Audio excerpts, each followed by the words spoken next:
qui va bien sûr pousser à ce que d'autres joueurs même puissent quitter le pays, aller évoluer ailleurs. Parce que, imaginez, ce ne sont pas tous les joueurs qui peuvent toutefois accepter d'évoluer dans ce genre de conditions. Aujourd'hui, il y a beaucoup de joueurs qui souhaitent aller évoluer en Tanzanie, il y a beaucoup de joueurs qui souhaitent aller évoluer en Zambie, parce que là, c'est bien organisé, on peut jouer les championnats au fait, de la première journée jusqu'à la dernière journée, et ce qui ne se fait pas en République démocratique du Congo. Toutes les saisons, nous revenons toujours sur les mêmes erreurs, c'est-à-dire on ne se corrige pas, on ne s'améliore pas, et donc c'est difficile, quand bien même cette décision-là est venue, bien sûr, du tribunal arbitral des sports. Voilà, je pense que ce sera tellement compliqué.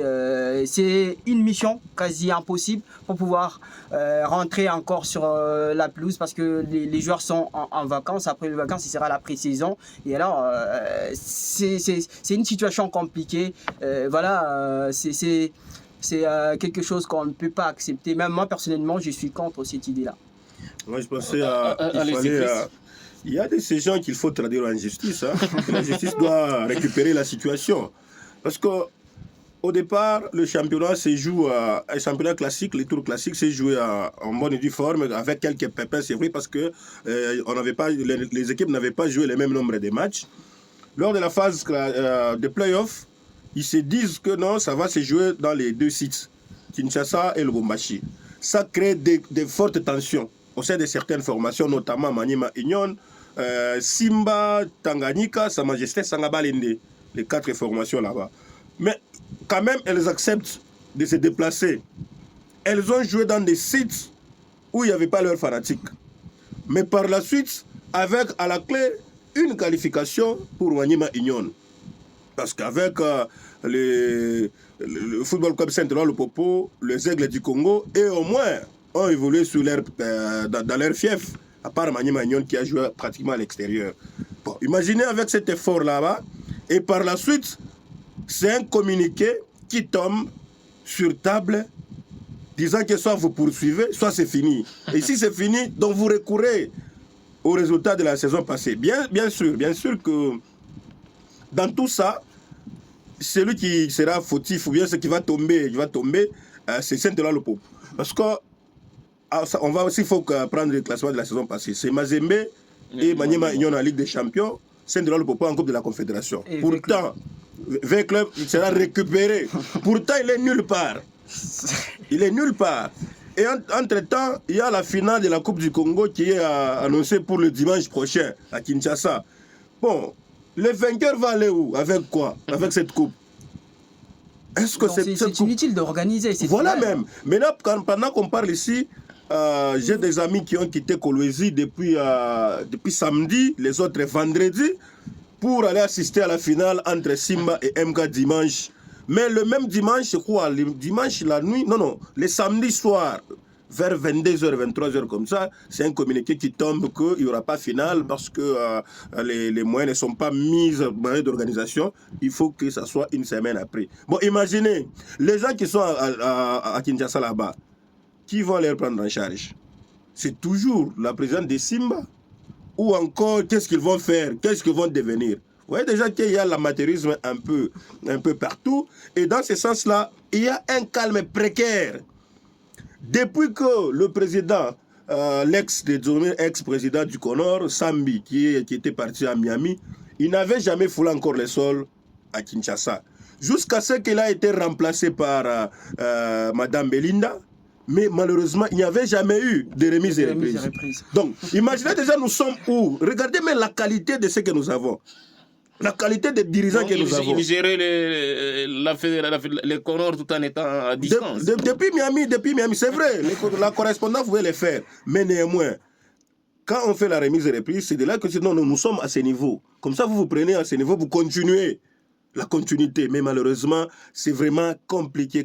Donc, une saison blanche, ça n'a jamais enchanté quelqu'un.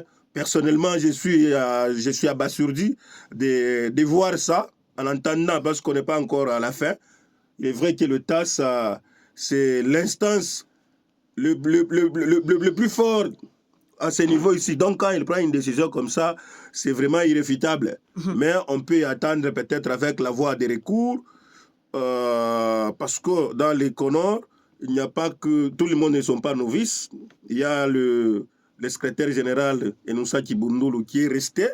Donc, il connaît certains dossiers qui étaient sur la table.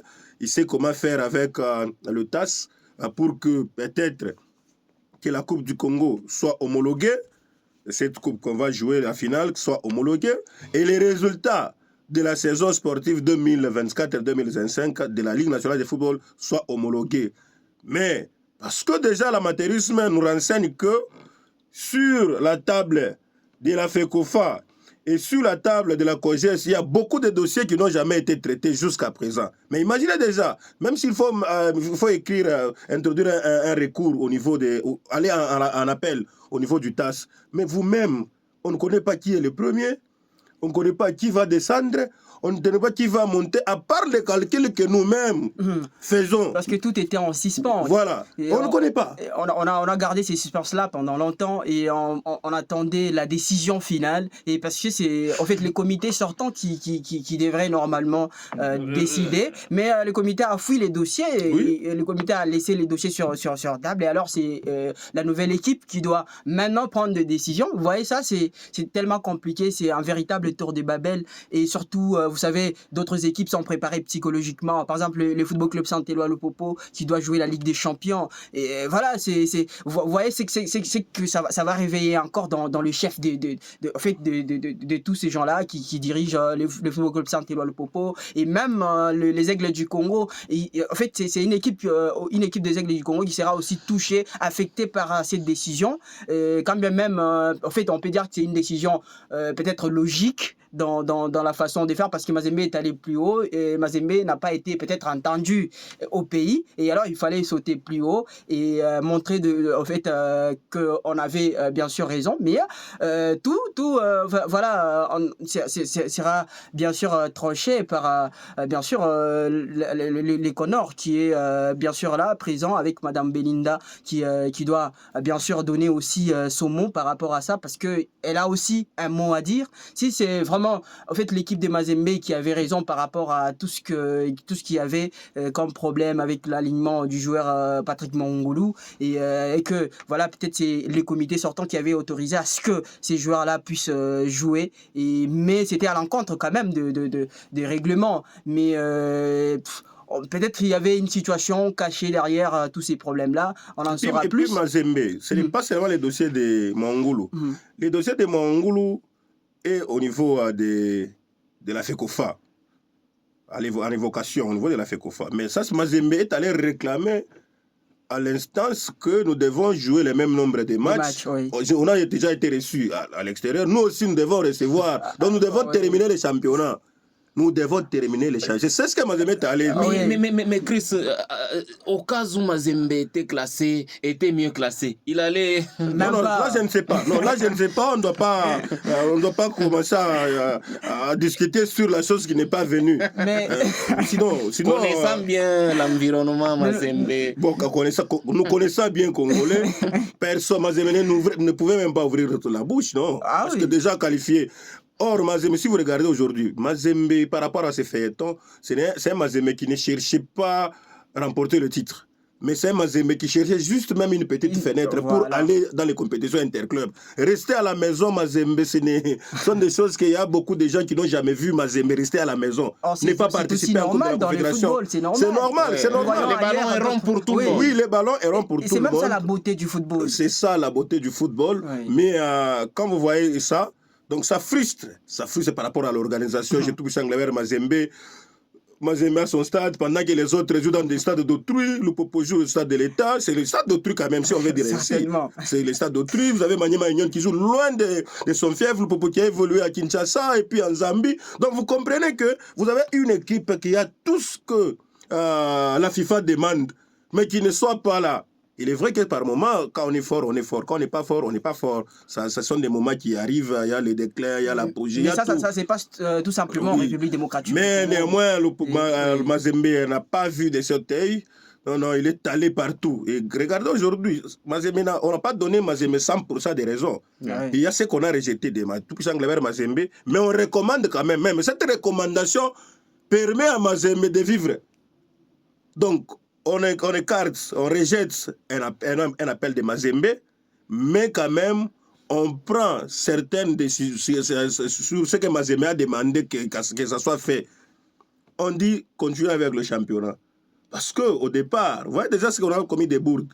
Au départ, la FIFA nous avait demandé, la CAF nous avait demandé de ne pas demander aux Congolais, tout le monde, pour continuer votre championnat jusqu'au 31 juillet. Nous, on avait quand même le temps là.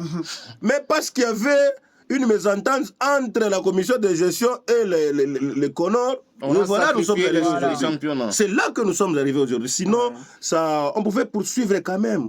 Aujourd'hui, on parlerait plutôt de 2 matchs restants. Oui. Parce que si on avait poursuivi, parce qu'il faut voir, la dernière fois que les équipes ont joué, c'était le 27 juin. C'est ça le dernier match. Oui. C'était le 27 juin. Oui. Mais maintenant, de prendre le 27 juin là-bas, s'il fallait faire jouer même 5-6 matchs, parce que ce jour-là, il n'y avait que, je crois, 2 matchs. À Lubumbashi, Mazembe avec les Aigles. À Kinshasa, c'est Maniema contre Central Popo. Pourquoi ne pas faire jouer autant de matchs et poursuivre quand même?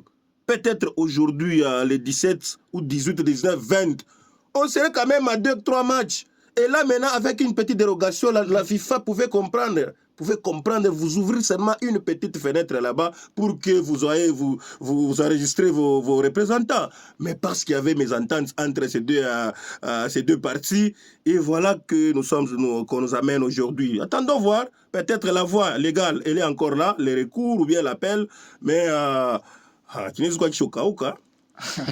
alors, on peut changer des sujets à présent pour parler de ces faits, ton contrat signé par les ministres des Sports et 3 formations européennes, à savoir l'AC Milan, le FC Barcelone, mais également la formation de Monaco. Gauthier Damien Mwewa, est-ce une bonne décision de signer ce genre de contrat aussi longtemps que notre championnat est en voie de disparition? Personnellement, je trouve que ce n'est pas vraiment normal. Et voilà, je n'ai pas de problème particulier avec les ministres des Sports, Didier Boudimbu, mais j'ai tout simplement un problème avec sa façon de voir les choses, sa façon de réfléchir.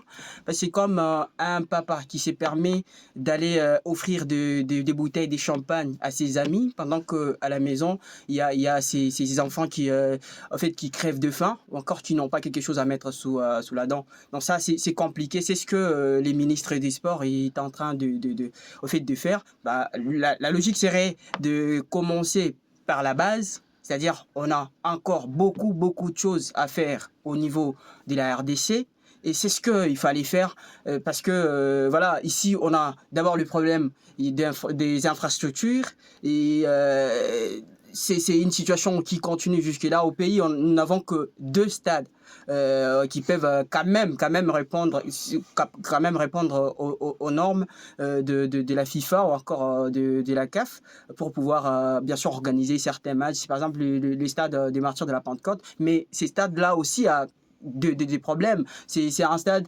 qui continue, un stade qui est toujours en chantier, parce qu'il y a des situations qu'il faut bien sûr améliorer pour pouvoir répondre aux normes de la FIFA ou encore de la CAF. Et il y a également les stades Mazembe, c'est un stade privé d'ailleurs. C'est un stade privé, et c'est-à-dire que dans tous les secteurs, dans les sports en général, on a beaucoup de problèmes, et il fallait peut-être prendre il fallait tout simplement commencer en République démocratique du Congo, prendre cet argent-là, le mettre dans le football ou encore dans les sports congolais. Il y a des problèmes dans le basket, il y a le problème, le volleyball a encore des problèmes partout au pays. Il y a le football féminin, il y a la Ligue nationale de football, les championnats miroirs même du football congolais, et qui jusque-là qui n'a pas une très bonne image, qui n'a pas une très bonne image, qui n'est même pas médiatisé. Exactement, ça déjà c'est un problème. Mais avec cet argent-là, vous voyez, avec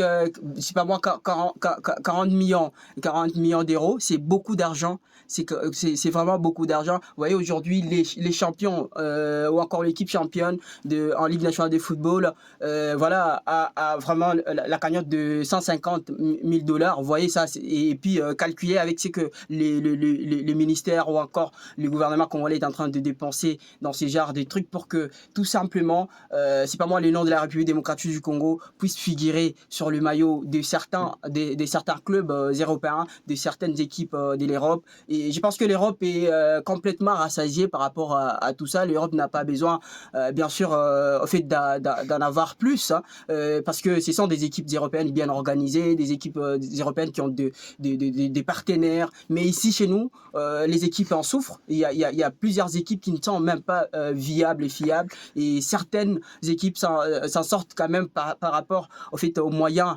que, bien sûr, décaissent leurs dirigeants. Et c'est vraiment aberrant de pouvoir penser de cette façon-là. Mais la malchance, c'est d'avoir à la tête du ministère. Malheureusement, le ministre a convaincu d'ailleurs tous les gouvernements congolais, c'est-à-dire tous les décideurs, et parce qu'il a commencé par là, au Parlement, et après, voilà, il a convaincu tous ces gens-là pour pouvoir, bien sûr, aller signer ces genres de contrats. Le malheur, je peux dire, le malheur, c'est d'avoir un dirigeant qui est fan du FC Barcelone, par exemple, qui veut réveiller cette équipe-là. Nous connaissons